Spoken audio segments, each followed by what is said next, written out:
Morning, Stuart. Hey, how you doing, man? Good. Okay, I think you got to remember we're introducing ourselves to the world here. This is a brand new show, so here we go. I'm Stuart Litwiller. Originally came from the U.S., Kentucky State, and well, it should back up. I came from Michigan, and at 28, I moved to Kentucky, and then at 58, I moved to Africa, Kenya, Africa, Kitale to be exact. So I live here with my beautiful wife, and we have a restaurant together. We do a little farming in Uganda. And I also do something called proof training. Stands for People Restoring Our Own Future. So, what about you? Where are you from, man?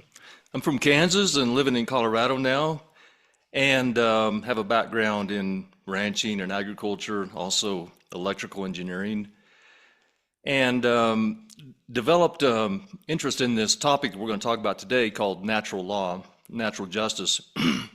And, oh, actually, did I say my name? My name is Scott Nichols. I may have forgotten that. There you go.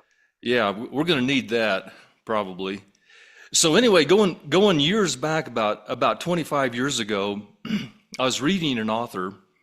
It was actually Christian material at that time, and the author's name was Stephen Jones, and he was talking about an issue or a topic of God's responsibility and sovereignty, and he sketched out a little flow chart.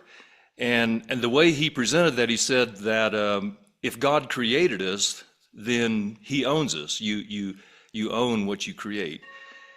And if you have ownership of something, then you have authority over that same thing. And if you have authority over it, then you have a corresponding responsibility. And for some reason, that rang the bell in my head. It clicked, it resonated, and I immediately understood at least a portion of the significance of that. And that set me off on a path of beginning to look into these principles that we're going to talk about in the next few weeks, Stuart.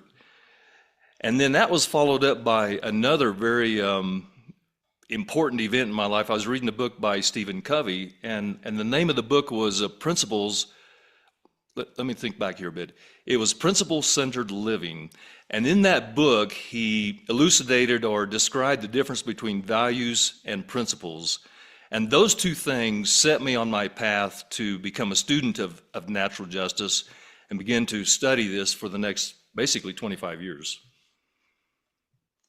Oh, that sounds really fascinating. I've done some studies, extensive studies actually, with John Maxwell and also with my consulting coach named Steven Sisler, and he's a behavioral analyst.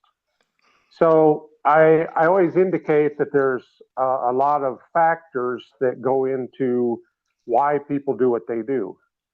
And so I don't know, we hear all these experts and they tell you what works, and they said, send me 69.95 and I'll send you my book and then you can become an Hmm. expert. But it never works because they have a different thinking style than you, they have a different brain type than you. And, our perceptions are so limited that we have a hard time. Well, just like you and I know from experience that you and I have tremendously different thinking styles, but we're very focused on wanting to know what the truth is. And so that's Exactly. what connects us. Mhm. Hmm. Now that Yeah. 69.95 that you send, that works better for them than for you. Normally, yes. And that's the whole program. That is the program. Yeah. So So this Stuart, how do natural we, just, oh, I'm sorry, go ahead. uh, no, go ahead. How do we You're going to dive? ask a question. This topic is so amazing and elegant, and it's simple, and yet it takes some mental labor to grasp it, to really begin to incorporate it into your thinking. It's not complicated, but it's a little abstract, and it doesn't come super easy. It takes a little bit of effort and time to get that settled. Would you agree with that, Stuart? Because you and I have talked about these Well, things quite a bit. yeah, I would. And the other thing that I know is there's only between like 5 and 12% of humanity that are capable of questioning their core beliefs without help. And so when you present a radically different or quite a different concept to people, it creates confusion called cognitive dissonance. And they don't like that brain confusion, so they immediately cast it out and go back to what they've always been taught to believe. Straight into the trash barrel. Yeah. And one time I remember this distinctly, I realized confusion is not an enemy, it's a friend. It's the difference between the old idea and the new idea. That's exactly right. You have to become friends with it. You have to become friends with confusion and mystery. Maybe a little more biased towards the mystery than just full-on confusion. But there's always going to be some confusion in the beginning as you work through a process. And you have to become friends with uncertainty. Yeah, exactly. So to dive into this project, I think I could almost summarize the entire idea in one sentence. And this is not my idea. I wish I could claim it because it's so cool, but it's said by other people. It's in order to be free, you have to be moral. And so I don't mean morality in a religious sense at all. It's in a more general sense. It's moral in the sense of not harming other people, of being a positive in this universe. So I think this entire discussion over the next few weeks will all fit under that umbrella of wanting to be free or wanting to become moral so that we become more free.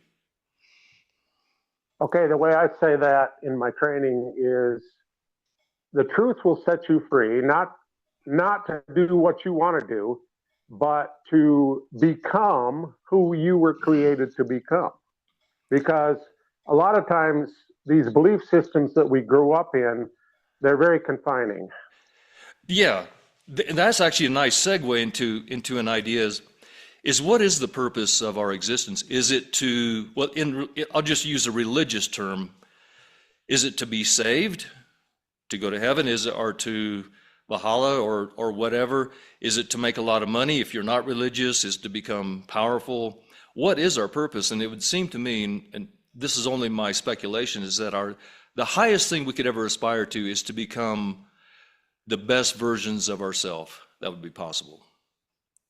Yes, with the thought in mind that I'm accountable to my creator, Always. Like you mentioned before. Always accountable. And I should mention here, you and I come from a little different perspective. And you can correct me if I don't say this accurately or make some adjustments to it, is you're coming from a more of a Christian perspective than I am. And I'm not opposed to that. I'm not at all opposed to that because the teachings of Christ are profound, but I don't call myself a Christian. And the reason I'm making this distinction right now is to actually make a point that natural justice, natural law, or what I could say, God's operating system for his creation does not depend on religion. It's bigger than that. It's larger than that. I came to natural law actually through intellectual processes, through logic and reason. And as I begin to understand natural law and really delve into it, I begin to see how it harmonized with the teachings of Christ. So it's almost like you could say that all paths lead to truth if you honestly take that path and don't deceive yourself along the way. That it's almost like the way God made this world in such a beautiful way that any honest seeker of truth will begin to converge towards other honest seekers of truth. Yes, absolutely. I do an illustration, Scott. If you don't mind, I'll do it real fast here. So I always use my trustee whiteboard, and I say, supposing inside of this circle is everything that's known about God. Does anybody know everything about God? No. So we have what I call our circle of understanding.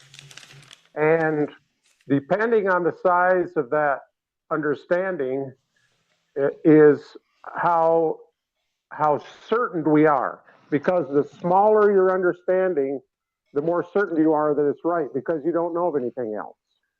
The bigger your circle of understanding, you become aware that, okay, there's more God here, there's more God here, there's more God here. And so I've come up with this theory that the wall that keeps us from knowing more about God and natural justice is one wall is ego. I don't know if that's backwards or not. If it is, we'll have to adjust it. And the other wall is our comfort zone. Okay, so what happens though, what you're describing is I come in contact with someone who believes somewhat like I do and someone else who believes somewhat like I do. This center part in here becomes our belief system or our doctrine. And so then we focus more on defending what we think we know than learning more about God. And so you've got this other group of people over here, they're defending their doctrine. Mm-hmm. So then it becomes a we against them. It's always a we against them. Sir, we have a little joke about that between you and I. That's when we unhitch the horses and pull the wagons in a circle. There you go. So supposing though, this guy decides, I'm going to find truth. These people aren't doing it right because it's always about getting it right. So Always about he getting says, it right. So he says, I'm going to go on the journey of truth. And there's a guy from this group that's on the same journey and they happen to meet and they share their grievances. And so they find out that this guy's belief system overlaps with this guy's belief system. And pretty soon you have the same thing again. They've created doctrine. And normally what happens then is you've got a strong authoritarian male that takes charge over this organization, and he decides who's in and who's out. So how's this working in the world so far? Not too well. Not too real good. I think we have, 46,000 plus different denominations and countless religions. I don't see that it's a big advantage to us. No, there's not peace. There's not peace on earth yet at all. Not even close. No. And kind of thinking And about that's the divine nature. That's the divine nature of God. Peace on earth, goodwill to man. the energy of God, in my view, is that which brings order to chaos. The natural state of affairs is chaos and confusion, and then the energy of God, the Spirit of God, brings order to that. Then, if we discover His natural laws, natural justice, or what I call His operating system for this universe, that begins to bring order and rebuild relationships on every front. But kind of just giving a little deference to the fact that this is an intro to the topic, and we're just kind of talking, hitting different points. I asked my wife last night, I was thinking about what we do this morning, and I asked her, what is wrong with religion in a nutshell? And she had an interesting idea. She said it's the limitations of the dogma. And that perfectly fits with the circle you drew there in your explanation. Is religion takes so much mystery and crams it into a box and makes declarative statements about things that it doesn't know yet, but pretends to know. And what is lost, what is lost is the mystery, is the joy of exploring and searching for God, because that is an incredibly exciting thing to do, is to have the freedom and the confidence to actually explore God, to contemplate His character, to look for Him in a sense, and not just be locked into this business of trying to get the doctrines right so that you will have a reward and won't be punished, the carrot and stick scenario. And the other thing, so the mystery, the dogma of religion takes away the joy of the journey, the exploration. It uses fear to really ratify that. And another thing it does, it doesn't bring justice. It concentrates on me getting my bag of tricks right. And if I step on other people in the process in order to be obedient to God, sorry, buddy. I have to obey my sacred text, no matter what it says, so I'm going to get my stuff right. And if you get hurt in the process, that's just tough. We're sorry about that. And so justice is lost. And so the truth of God should be exciting. It should be interesting. It should be a joyful thing that you don't have to prod yourself forward. And also, it should always bring justice to relationships. Well, would you say then, according to your area, I mean, there's lots and lots of different religions, but I think each one has their sacred text. They do. So would you say that sacred text could actually become an idol, where you lose your relationship with the Creator and you begin to worship the sacred text that tells you whatever you think it tells you? Wow, how do I respond to that? It's not an if. It simply happens. It's the default. And then our process of discovery is actually to see that and begin to work our way back out of it. It is you could almost, I don't want to use too many religious terms, but it's almost like the old covenant versus the new. The old covenant is you might say, is the idolization of the text, trying to get it right, to get the carrot and avoid the stick. And the new covenant, to use religious terms again, is more of a spirit, is where you have spiritual confidence. You're not worried that God hasn't accepted you. You're not worried about that relationship with God. Now you're just trying to know more about Him. And the way I've done that is not religiously at all. I do it just by, in a sense, almost pure reason and intellect. Let me go back to Romans 1, where it said that the nature of God can be known, can be apprehended. The divine nature of God can be known by studying creation. It says it plainly.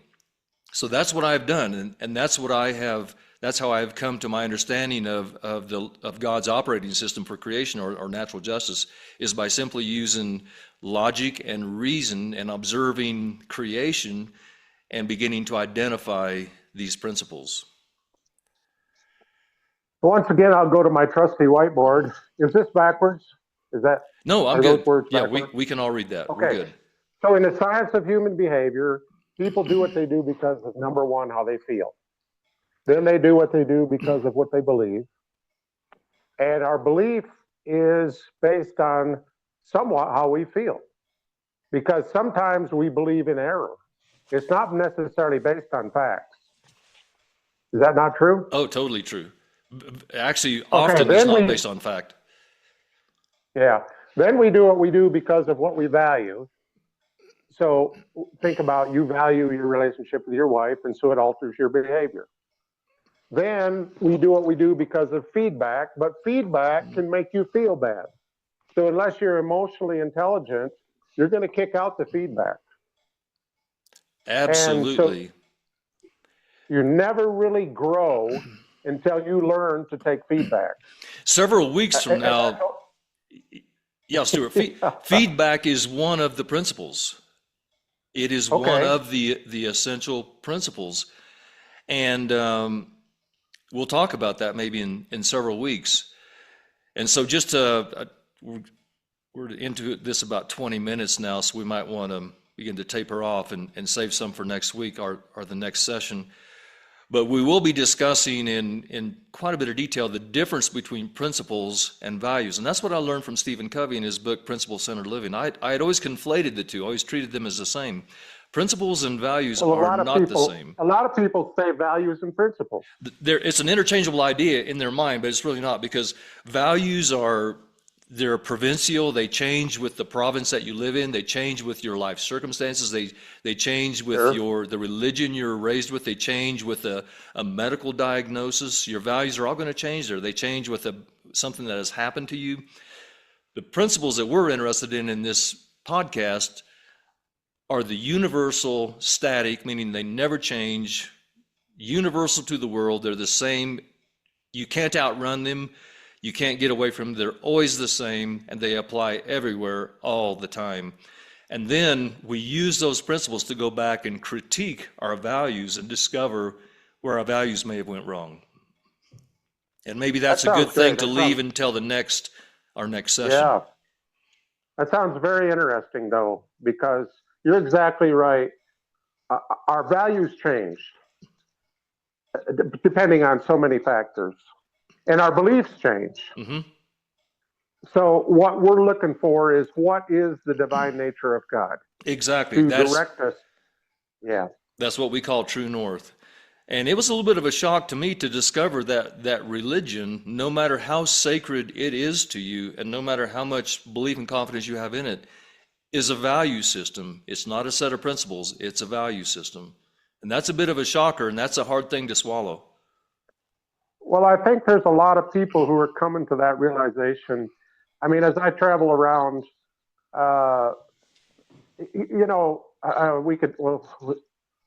we'll have to go into that another day. But I think the people are waking up to the fact that religion, man-made religion, isn't getting it. It's ran its course. Such a thing. Yeah, it's ran its course. And so I always teach people the kingdom of God is within you. Mm-hmm. Mm-hmm. It's in here. It's a connection. Mm-hmm. And yeah, like you say, we've probably spent enough time in our introduction here, but we have a lot of topics to discuss. Yeah, it could go on for hours. or for weeks or months. There's so much to discuss, and it gets more and more interesting as we get into it. So okay, Yes, let's sign off for now and plan the next one. And Okay, probably that sounds great. the next one we could dig a little deeper, quite a bit deeper into values versus principles, and maybe get into the first principle that I learned about, which is that authority should always be equilibrated with responsibility, or they should always be in equilibrium. There should be a balance. Exactly. Absolutely. All right. Yeah. Thank you, That sounds Stuart. great, Scott. I've enjoyed talking to you. Take care. Talk to you later. All right. You too.